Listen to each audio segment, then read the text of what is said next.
क्या आपने कभी सोचा है कि एक व्यक्ति जिसने हजारों साल पहले जीवन जीने की नीति बनाई, आज भी हमारे लिए मार्गदर्शक बन सकता है? वह व्यक्ति थे चाणक्य। चाणक्य नीति एक ऐसा ग्रंथ जो न केवल राजनीति और अर्थशास्त्र की बात करता है, बल्कि जीवन के हर पहलू को छूता है।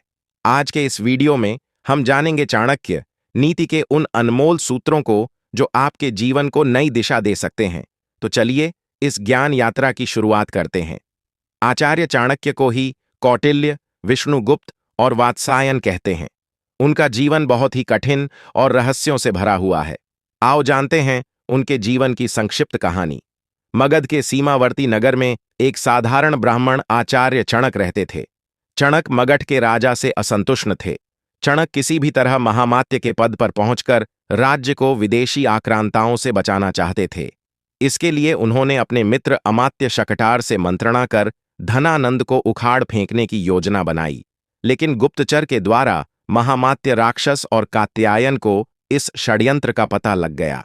उसने मगध सम्राट घनानंद को इस षड्यंत्र की जानकारी दी। चणक को बंदी बना लिया गया और राज्य भर में खबर फैल गई कि राजद्रोह के अपराध में एक ब्राह्मण की हत्या की जाएगी। चणक के किशोर पुत्र कौटिल्य को यह बात पता चली तो वह चिंतित और दुखी हो गया। चणक का कटा हुआ सिर राजधानी के चौराहे पर टांग दिया गया। पिता के कटे हुए सिर को देखकर कौटिल्य, चाणक्य की आंखों से आंसू टपक रहे थे। उस वक्त चाणक्य की आयु 14 वर्ष थी। रात के अंधेरे में उसने बांस पर टंगे अपने पिता के सिर को धीरे धीरे नीचे उतारा और एक कपड़े में लपेट कर चल दिया। अकेले पुत्र ने पिता का दाह संस्कार किया। तब कौटिल्य ने गंगा का जल हाथ में लेकर शपथ ली, हे गंगे, जब तक हत्यारे धनानंद से अपने पिता की हत्या का प्रतिशोध नहीं लूंगा, तब तक पकाई हुई कोई वस्तु नहीं खाऊंगा। जब तक महामात्य के रक्त से अपने बाल नहीं रंग लूंगा, तब तक यह शिखा खुली ही रखूंगा। मेरे पिता का तर्पण तभी पूर्ण होगा जब तक कि हत्यारे धनानंद का रक्त पिता की राख पर नहीं चढ़ेगा। हे यमराज, धनानंद का नाम तुम अपने लेखे से काट दो। उसकी मृत्यु का लेख अब मैं ही लिखूंगा। इसके बाद कौटिल्य ने अपने नाम बदलकर विष्णुगुप्त रख लिया। एक विद्वान पंडित राधा मोहन ने विष्णुगुप्त को सहारा दिया। राधा मोहन ने विष्णुगुप्त की प्रतिभा को पहचाना और उन्हें तक्षशिला विश्वविद्यालय में दाखिला दिलवा दिया। यह विष्णुगुप्त अर्थात चाणक्य के जीवन की एक नई शुरुआत थी। तक्षशिला में चाणक्य ने न केवल छात्र, कुलपति और बड़े बड़े विद्वानों को अपनी ओर आकर्षित किया, बल्कि उसने पड़ोसी राज्य के राजा पोरस से भी अपना परिचय बढ़ा लिया। सिकंदर के आक्रमण के समय चाणक्य ने पोरस का साथ दिया। सिकंदर की हार और तक्षशिला पर सिकंदर के प्रवेश के बाद विष्णुगुप्त अपने गृह प्रदेश मगध चले गए और यहां से प्रारंभ हुआ उनका एक नया जीवन। उन्होंने विष्णुगुप्त नाम से शकटार से मुलाकात की, पिता का मित्र शकटार जो अब बेहद ही वृद्ध हो चला था। चाणक्य ने देखा कि मेरे राज्य की क्या हालत कर दी है घनानंद ने। उधर विदेशियों का आक्रमण बढ़ता जा रहा है और इधर ये दुष्ट राजा नृत्य, मदिरा और हिंसा में डूबा हुआ है। एक बार विष्णुगुप्त भरी सभा में पहुंच गए। चाणक्य ने उस दरबार में क्रोधवश ही अपना परिचय तक्षशिला के आचार्य के रूप में दिया और राज्य के प्रति अपनी चिंता व्यक्त की। उन्होंने यूनानी आक्रमण की बात भी बताई और शंका जाहिर की कि यूनानी हमारे राज्य पर भी आक्रमण करने वाला है।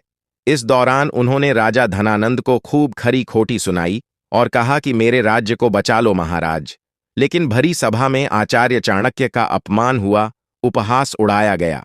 बाद में चाणक्य फिर से शकटार से मिलते हैं और तब शकटार बताते हैं कि राज्य में कई असंतोषी पुरुष और समाज है। उनमें से एक है चंद्रगुप्त। चंद्रगुप्त मुरा का पुत्र है। किसी संदेह के कारण धनानंद ने मुरा को जंगल में रहने के लिए विवश कर दिया था। अगले दिन शकटार और चाणक्य ज्योतिष का वेश धरकर उस जंगल में पहुंच गए जहां मुरा रहती थी और जिस जंगल में अत्यंत ही भोले भाले लेकिन लड़ाकू प्रवृत्ति के आदिवासी और वनवासी जाति के लोग रहते थे। वहां चाणक्य ने चंद्रगुप्त को राजा का एक खेल खेलते हुए देखा। तब चाणक्य ने चंद्रगुप्त को अपने जीवन का लक्ष्य बना लिया और फिर शुरू हुआ चाणक्य का एक और नया जीवन। कौटिल्य उर्फ विष्णुगुप्त अर्थात क्षणक पुत्र चाणक्य ने तब चंद्रगुप्त को शिक्षा और दीक्षा देने के साथ ही भील, आदिवासी और वनवासियों को मिलाकर एक सेना तैयार की और धननंद के साम्राज्य को उखाड़ फेंककर चंद्रगुप्त को मगध का सम्राट बनाया। बाद में चंद्रगुप्त के साथ ही उसके पुत्र बिंदुसार और पौत्र सम्राट अशोक को भी चाणक्य ने महामंत्री पद पर रहकर मार्गदर्शन दिया। ऐसे हुई थी आचार्य चाणक्य की मौत। आचार्य चाणक्य की मौत एक रहस्य है। इतिहासकारों में इसको लेकर मतभेद है। हालांकि कुछ शोधकर्ता उनकी मृत्यु को लेकर 3 तरह की थ्योरी प्रस्तुत करते हैं। आओ जानते हैं कि आखिर आचार्य चाणक्य की मौत कैसे हुई थी। चंद्रगुप्त मौर्य के पुत्र बिंदुसार मौर्य और उनके पुत्र सम्राट अशोक थे। आचार्य चाणक्य ने तीनों का ही मार्गदर्शन किया है।